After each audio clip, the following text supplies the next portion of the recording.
try not to run fire and pop right now. Let's try to go pick and roll. Let's try to go, especially with Ollie. Go Ollie at the 3 line, run the 5-out motion. Everybody got that?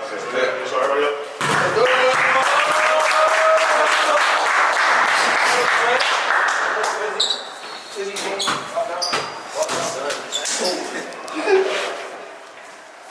Thank you, God, for another day. Thank you for another chance to compete.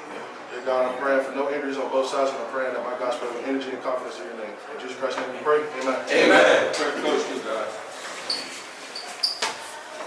Phoenix on 3. 1, 2, 3. Phoenix.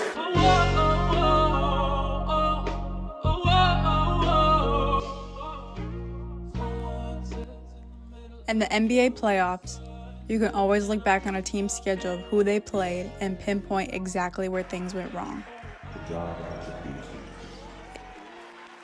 It was Game 3 when things went wrong for this team.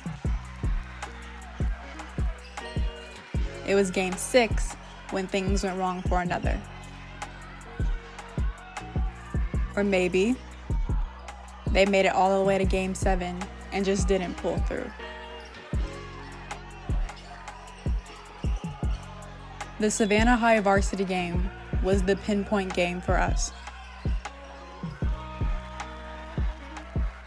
This game was when it really seemed to be the beginning of the end.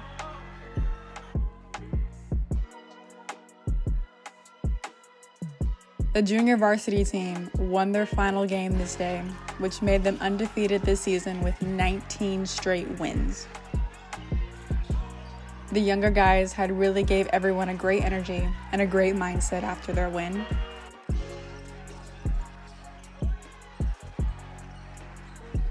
But it wasn't enough for varsity to do the same.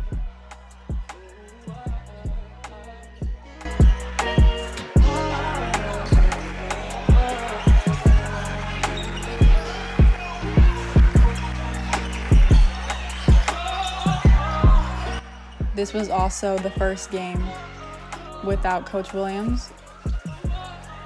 So everyone felt that gap in the team huddle, that missing person in the locker room.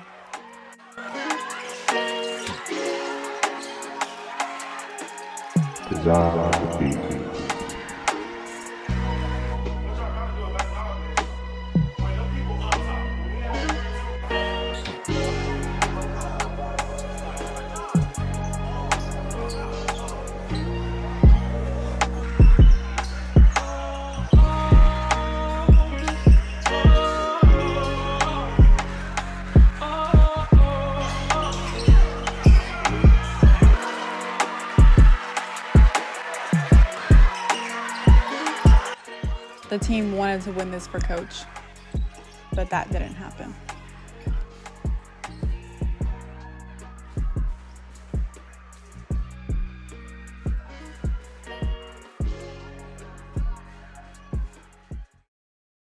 Compete. I'm praying for no injuries on both sides, and I'm praying that my God spread with energy and confidence in your name. In Jesus Christ's name we pray. Amen. Amen. Phoenix on 3. 1, 2, 3. Phoenix.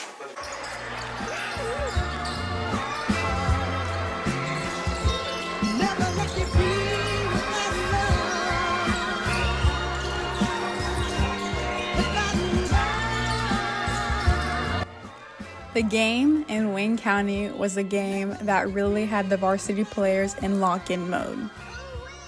I remember walking into the locker room to set up my equipment. There was no music jam out this time.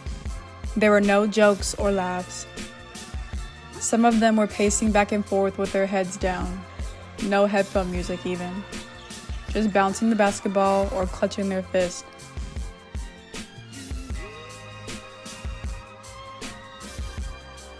Just the day before, the team had lost to Burke County, so we were now fighting for the third spot against our opponent, Southeast Bullock.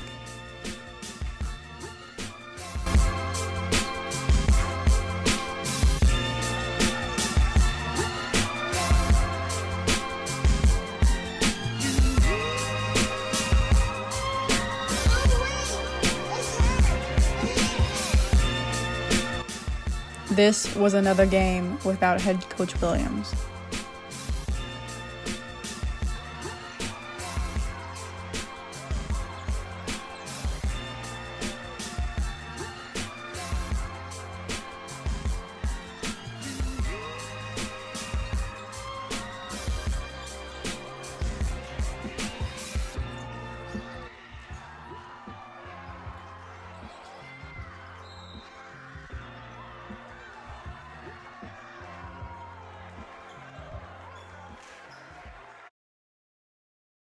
After this loss, the team ended up as a 4th seed going into the playoffs. It was really do or die. In the end, we did not win. The season as we knew it was over. Yeah, Gavin, get all that, yeah. I didn't beat him again. As for the coaching situation, it was known that head coach Williams was waived from the team during the last couple of games. I think it's important to state the fact that we need to realize how important our life is and that it should not be taken for granted. Although he is better now, his health scare had affected the team. He was the type of coach who really wanted the team to succeed, and you knew that from the speeches he gave in the locker room. They always included something along the lines of, "I know you have what it takes, you just need to bring it out." So not having him had brought a negative presence out of nowhere. Some guys were checking out mentally, and it showed. Some even physically quit. I think it's also important to give Coach Flo his props. During this end of the season time period, he had to take control and be a leader for everyone. And from my unbiased opinion, he did a very good job at it. He made sure everyone was on point, both related to basketball and unbasketball related. Flo is the type of coach who will always go extra mile to see the guys succeed. So I think with the cards he was dealt, he did great. Now, you're probably all wondering, if it's not Flo doing this voiceover, then who is? Well, let me introduce myself. My name is Gabby. I've been the one who's filmed and edited all these episodes for the past 6 months since the season started. This whole thing really started as a joke.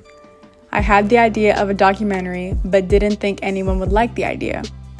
Fast forward, and we ended up creating this project that people in the city watch and enjoy. While it did start as a joke, I took it as seriously as I possibly could. I wanted the players to feel comfortable with me and the camera. I wanted to feel comfortable having conversations with the coaches. And I wanted this to be a fun project that everyone can look back on and see their growth throughout the season, me included.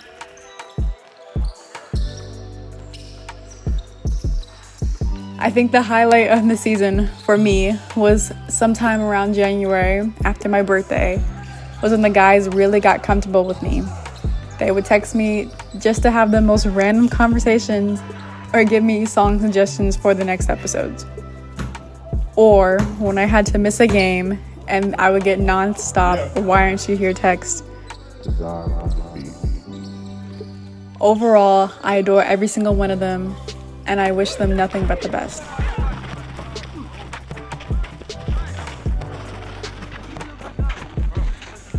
I don't know what this project will look like come next basketball season.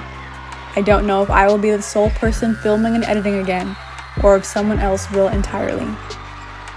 Or if this was just a one and done type deal.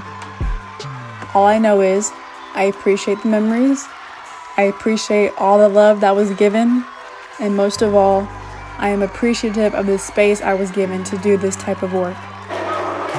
Once a Phoenix, always a Phoenix.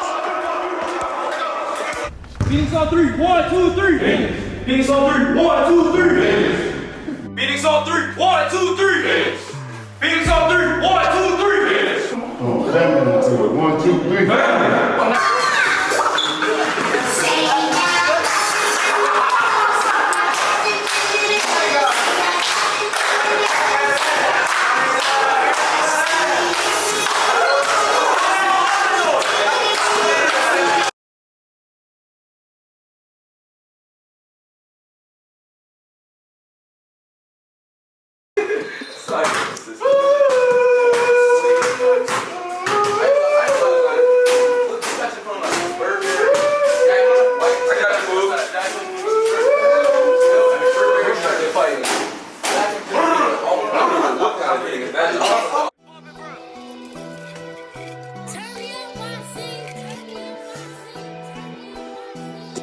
Think we found a loophole.